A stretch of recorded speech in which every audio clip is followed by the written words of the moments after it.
This lady comes up to me and says she needs to talk to me in private. Right, and she starts talking to me about her husband. So she comes up and says, my husband's really religious. He prays 5 times a day. He goes to the masjid all the time, etc., etc., etc.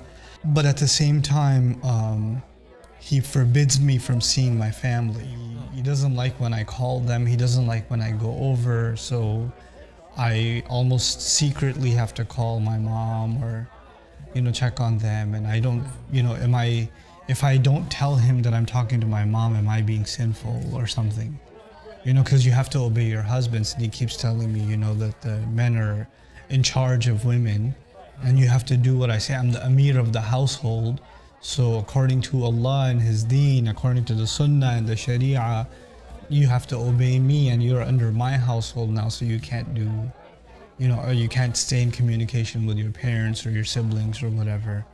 That, a lot of times people do things in the name of Islam and they quote Quran, Sunnah, Sharia, but dude, it's like the exact opposite. The relationship between a husband and a wife is one of a partnership. Yeah. And even though the husband has been given certain responsibilities in the home, the Quran's language is not men are authorities over women.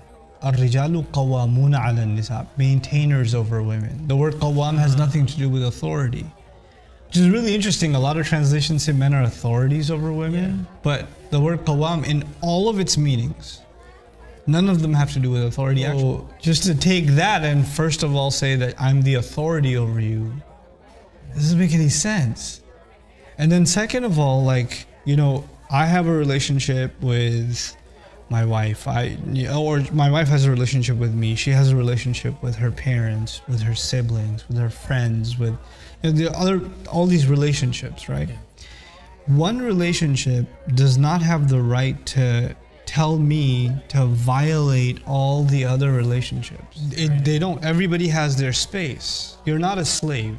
No human being is the slave of another slave or another human being. We're all slaves of Allah. I owe certain things to my mom, for example, but she cannot tell me to do something against my wife or the other way around.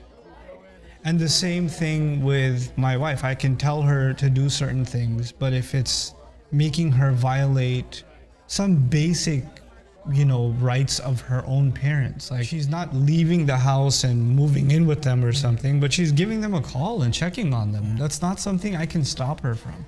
And even if I do, it doesn't count because she owes them that responsibility. It came from Allah. It's not something that she decided she has to have. It's actually from Allah. You have to be the best to your parents. When Allah says وَبِالْوَالِدَيْنِ إِحْسَانًا, He doesn't say men, be the best to your parents. Women, until you get married. Just the rest of the time, consider them history. And you can just casually, every Eid, kind of say salah. It doesn't say that. These are family situations. Weird thing in this whole scenario. First of all, they bring religion in where it doesn't belong. Family is not about rules that are imposed. If I have to quote a hadith at you every time I want you to do something, or you have to quote an ayah at me, then we've got much deeper issues than, than Quran and Sunnah. We don't have a normal marriage. Marriage is about, discussion and compromise, making sure the other person's happy, right? And when you have to blackmail someone to do something using their religion, that's ultimate evil.